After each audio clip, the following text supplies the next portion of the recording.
Hello Year 7, welcome to lesson 2 of week 5 of Coraline. So,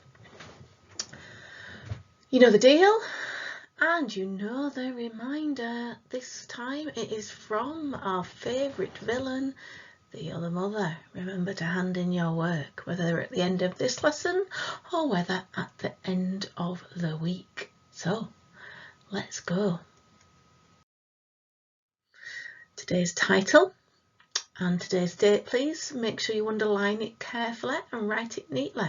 Pause the video if you need to do that. Okay, so a little recap on the other mother. I want you to think about, first of all, one question, and I want you to write some bullet points about what do we know about the other mother so far. So just pause the video and I want you to write bullet points, 3, 4, 5, however many things you can remember about the other mother so far. So pause me and write down some bullet points about what you can remember, and then press play when you're ready to go. Okay, so what did you get? Buttons for eyes. Do you remember that? Something about parallel worlds, something on the other side of the door. Did you get that? Did you get that she wants Coraline to stay with her forever? She doesn't want her to leave when she's gone through the door. She wants to give Coraline buttons for eyes. There was the cotton and the needle on the table, if you remember. She loves games and challenges. The cat told Coraline the best way to deal with her is to challenge her. She's made the world that Coraline is now stuck in. Did you get that? Did you remember that from last lesson when we read part of chapter 6? It's a very, very small world. She only made a little bit of it. She didn't carry on making the trees. It just turned into nothing. And then soon enough, Coraline ended up back where she began, the very, very small world. Finally, she's locked the door and she's kept the key. So Coraline can't go back through the door at the moment. She is stuck there. Okay, so check your answers. Add any details that you need to. You may have got some other things. You may have got more things that I've missed. If you have, well done, Year 7. Okay, let's move on. Let's continue reading chapter 6, just a few pages today. All was quiet and empty and deserted. Even her footsteps on the carpeted floor seemed loud. Dust motes hung in a beam of sunlight. The far end of the hall was the mirror. She could see herself walking towards the mirror, looking reflected, a little braver than she actually felt. There was nothing else there in the mirror, just her, in the corridor.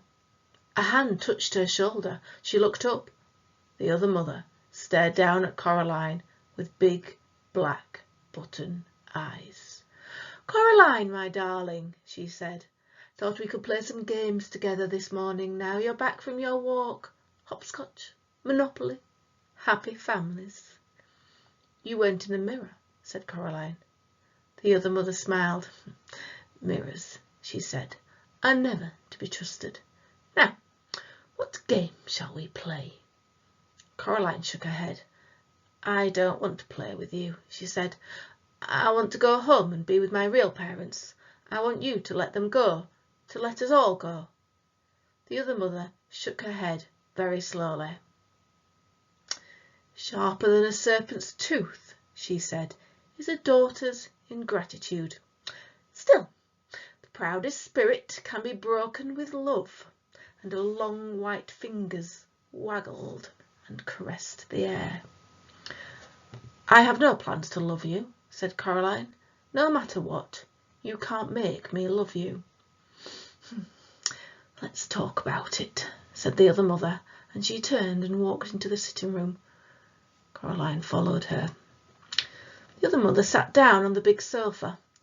She picked up a brown handbag from beside the sofa and took out a white, rustling paper bag from inside it. She extended the hand with the paper bag in it to Coraline. "Would you like one?" she asked politely. Expecting it to be a toffee or butterscotch ball, Coraline looked down. The bag was half filled with large, shiny black beetles crawling over each other in their efforts to get out of the bag. "No," said Coraline, "I don't want one." "Suit yourself," said her other mother. She carefully picked out a particularly large and black beetle, pulled off its legs, which she dropped neatly into a big glass ashtray on the small table beside the sofa, and popped the beetle into her mouth. She crunched it happily. "Yum," she said, and took another. "You're sick," said Coraline. "Sick and evil and weird. Is that any way to talk to your mother?" her other mother asked, with a mouth full of black beetles. "You aren't my mother," said Coraline. Her other mother ignored this. "Now, I think you are a little overexcited, Coraline. Perhaps this afternoon we could do a little embroidery together, or some watercolour painting. Then dinner, and then, if you have been good, you may play with the rats a little before bed, and I shall read you a story and tuck you in and kiss you good night." Her long white fingers fluttered gently like a tired butterfly, and Coraline shivered. "No," said Coraline. The other mother sat on the sofa. Her mouth was set in a line.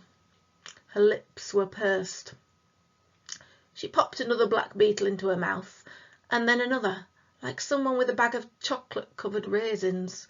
Her big black button eyes looked into Coraline's hazel eyes. Her shiny black hair twined and twisted about her neck and shoulders, as if it were blowing in some wind that Coraline could not touch or feel. They stared at each other for a minute. Then the other mother said, "Manners."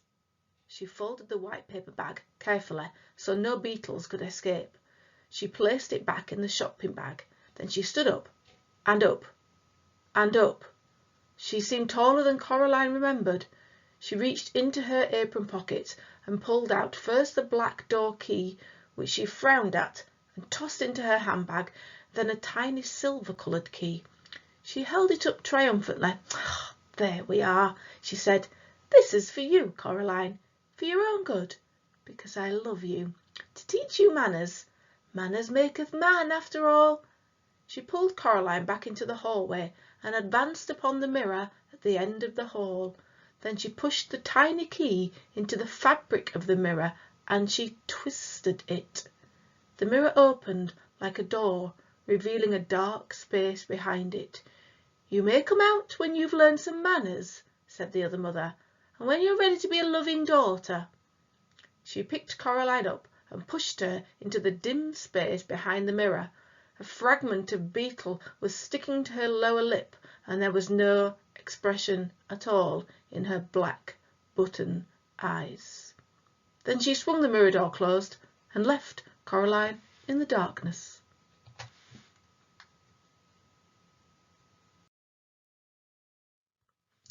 So, the other mother, getting a little bit more frightening.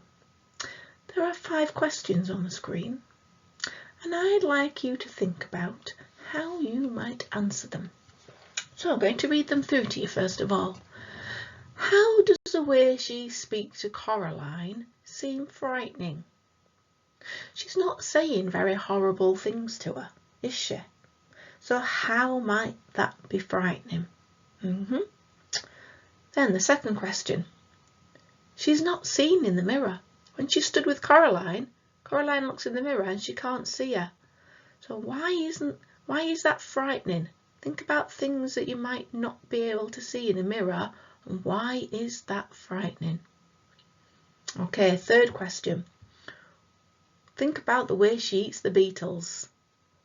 What is frightening about the way she eats the beetles? And don't forget you can go back in the video so you can put the text up on the screen if you need to. What happens when she stands up? And then see if you can tell me why that's frightening. And then the last question, what does the other mother's hair remind you of?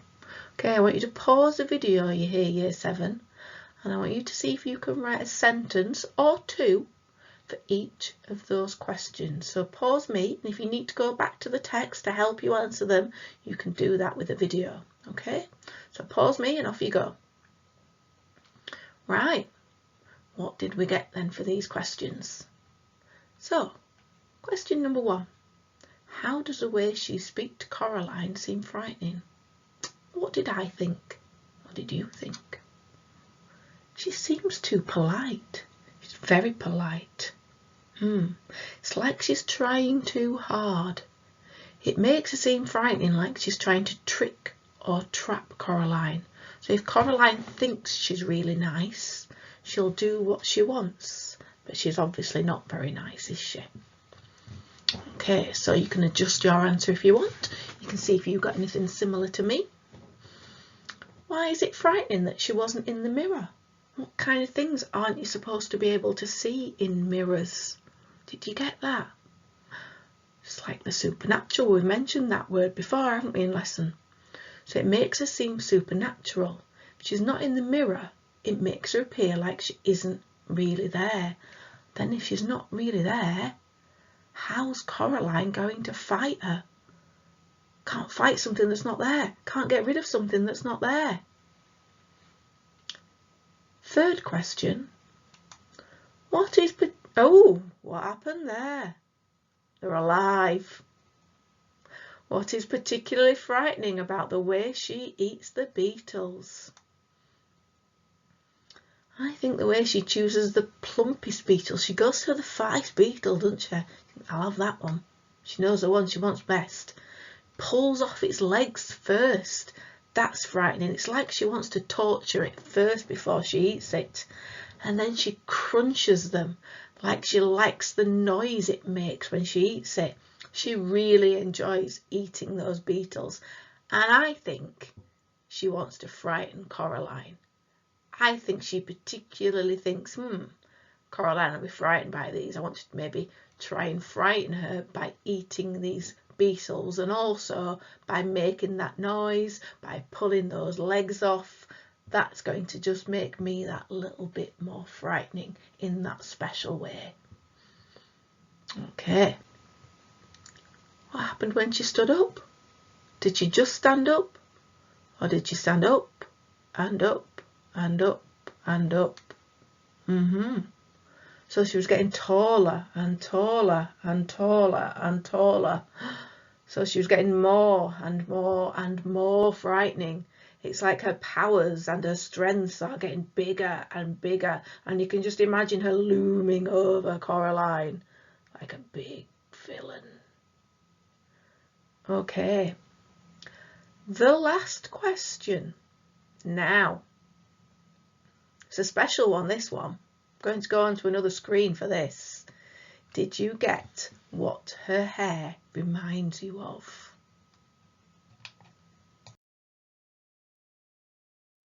Okay, so let's just have a look a little bit at the text. Her shiny black hair twined and twisted about her neck and shoulders as if it were blowing in some wind that Coraline could not touch or feel. Did you spot that bit? Did you remember the bit about her hair? So let's just look at some images. Someone with hair like that. So twined and twisted, blowing in the wind. There's someone with black, shiny black hair, twining and twisting about his shoulders, blowing in the wind. Does it remind you of anybody? Any maybe evil person you've read about in Year 7 so far? Are you shouting at the video right now?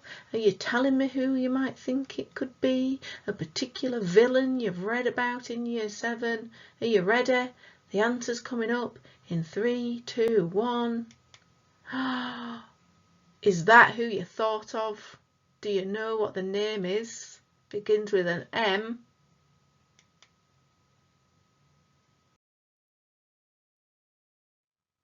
Medusa. Okay, I want you to write that question down, Year 7. Are you having a little bit of a light bulb moment? Why does Neil Gaiman, the writer, make us compare the other mother to Medusa? Pause the video and write that question down.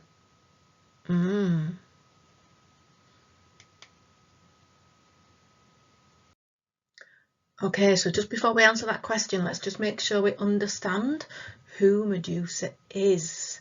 So we should have remembered her from our work on Perseus and his journey as a hero in Year 7 before Christmas. But you don't need to write this down. I just want you to think about, who is Medusa? Can you remember any facts about her? You could do this in the back of your book if you want. You could always do it in your book if you want, but we're going to answer that question we've just written down, so don't spoil your work. Who is Medusa? Pause the video, see if you can remember any facts about her, and then press play when you're ready to check your answers. Okay, so who was she? She was a monster in Greek mythology. She was one of 3 sisters. It wasn't just one of her. As you can see from the picture, she had snakes for hair. Talk about bad hair day. Yeah. If you looked into her eyes, you would turn to stone. That made it pretty hard to kill her. She had her head cut off by Perseus. Okay, so that's the legend of Medusa and Perseus, if you remember. Okay, Year 7. So let's have a look at how we can compare Medusa to the other mother.